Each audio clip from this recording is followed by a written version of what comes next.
ગુજરાતી વિષય શબ્દકોશ મુજબ શબ્દની ગોઠવણીનો ચાર્ટ તૈયાર કરેલ છે, જેમાં નિયમ 1 છે સ્વરની ગોઠવણી. જેમ કે અ, ત્યારબાદ આવે, પછી આવે. એવી જ રીતના આ, આમ ને આહા, ઈ, ઈમ ને ઈહ. નિયમ બીજો છે, એમાં કક્કાવારી પ્રમાણે વ્યંજનની ગોઠવણી કરેલ છે.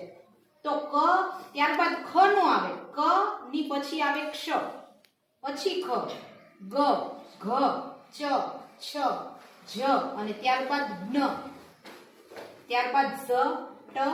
એવી રીતના નિયમ 3 છે, એમાં વ્યંજનની ગોઠવણી છે કરેલી બારાક્ષરી પ્રમાણે. જેમ કે કકમ, કાકામ, કીકીમ, કીકીમ, કુકુમ. એવી રીતના. અને એમાં ઉદાહરણ પર આપેલ છે, જે શબ્દકોશ પ્રમાણે ગોઠવેલ છે. આ એક સંસ્કૃતના સમયનો ચાર્ટ છે. જેમ કે આમાં કેટલા વાગ્યા છે? 7 1 વાદન, આમાં સપાટ 10 વાદન, આમાં ત્રિવાદન, આમાં પાદન 9 વાદન, આમાં સિદ્ધ 9 વાદન, આમાં એકાદશ વાદન, સાર્થ 9 વાદન, આમાં એકાદશ વાદન.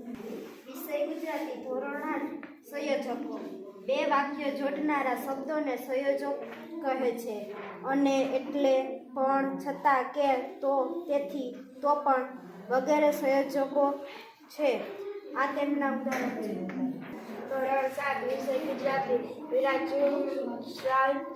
તૈયાર કરવામાં આવ્યું છે. આ પૂર્ણ વિરામ છે, આ અલ્પવિરામ છે, પ્રશ્નાર્થચિહ્ન છે, આ ઉદ્ગાર ચિહ્ન છે, આ અર્ધવિરામ છે, આ ગુરુ વિરામ છે, યોજક વિરામ. ધોરણ 7 સમાનાર્થી શબ્દો. વિષય ગુજરાતી. આંખના 4 અર્થ આપેલા છે. આકાશના 4 અર્થ આપેલા છે. કમળના 4 અર્થ આપેલા છે. આંખ એટલે નયન, લોચન, નેત્ર અને નૈના. આકાશ એટલે ગગન, વ્યોમ, નભ અને અંબર. કમળ એટલે પંકજ, જલજ, સરોજ અને નીર. શબ્દ. વ્યાપાર એટલે કે ધંધો અને વ્યાપાર. ચાલાક એટલે કે ચતુર અને હોશિયાર. જતન એટલે કે સંભાળ અને સાચવવી. લહેરી એટલે કે આનંદી અને તરંગી. સૂજ એટલે કે વિષય ગુજરાતી ધોરણ 6 7 8 પત્ર લખ. પત્ર કેવી રીતે લખવું? પત્ર લખનારનું નામ અને સરનામું, આ બાજુ સીધી લાઈન. સંબોધન, વિષય અને વસ્તુ અથવા અન્ય સમાચાર. અને છેલ્લે સમાપન પત્ર લખનારનું નામ. ગુજરાતી ધોરણ 7 કાળના પ્રકાર. વર્તમાન કાળ, ભૂતકાળ ને ભવિષ્યકાળ. વર્તમાન કાળ જે વાક્યમાં ક્રિયા ચાલુ હોવાનો નિર્દેશ હોય તે કાળ. અને ભૂતકાળ જ્યારે કોઈ વાક્યમાં ક્રિયા પૂર્ણ થઈ હોવાતો દર્શાવે તે વાક્ય ભૂતકાળ સૂચવે છે. અને ભૂતકાળ. ભવિષ્યકાળ કોઈ વાક્યોમાં ક્રિયા થવાની સંભાવનાનો નિર્દેશ હોય તે ભવિષ્યકાળ સૂચવે છે. વિષય સંસ્કૃત છે. ધોરણ 7 છે. કર્તા, કર્મ, ક્રિયા. કર્તામાં એકવચન, ત્રિવચન ને બહુવચન. એકવચનમાં બાળકો, દ્વિવચનમાં બાળકો, વચનમાં બાળકાહાર. એકવચન ક્રિયામાં એકવચનમાં પઠતી, દ્વિવચનમાં પઠતઃ, બહુવચનમાં પઠંતી. ધોરણ 7 વિષય હિન્દી. સર્વનામના પ્રકાર. સર્વનામના પ્રકાર: અનિશ્ચિતવાચક સર્વનામ, પ્રશ્નવાચક સર્વનામ, પુરુષવાચક સર્વનામ, સંબંધવાચક સર્વનામ, નિશ્ચયવાચક સર્વનામ અને નિજવાચક સર્વનામ છે. ધોરણ 8 વિષય ગુજરાતી, જેમાં વિશેષણ ચક્ર તૈયાર કરવામાં આવેલું છે. જેમાં વિશેષણના પ્રકારો છે, જેમ કે દર્શકવાચક વિશેષણ, પરિમાણવાચક વિશેષણ, પ્રશ્નવાચક વિશેષણ, ક્રમવાચક વિશેષણ, ગુણવાચક વિશેષણ અને સંખ્યાવાચક વિશેષણ છે.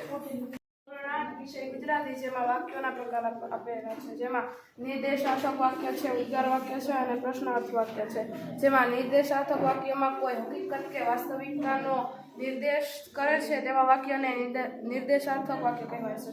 ઉદ્ગાર વાક્યમાં જે વાક્યમાં હકીકત વિશે અચરજ, આશ્ચર્ય, નવાઈ, શોક, હર્ષ, ઉલ્લાસ જેવી લાગણીઓ પ્રગટ થતી હોય તેવા વાક્યને ઉદ્ગાર વાક્ય કહેવાય છે. જેમાં જેમાં ઉદાહરણ પણ આપેલા છે. પ્રશ્નાર્થ વાક્યમાં જે વાક્યમાં હકીકત વિશે પ્રશ્ન કરવામાં આવ્યો હોય તેને પ્રશ્નાર્થ વાક્ય કહેવાય છે.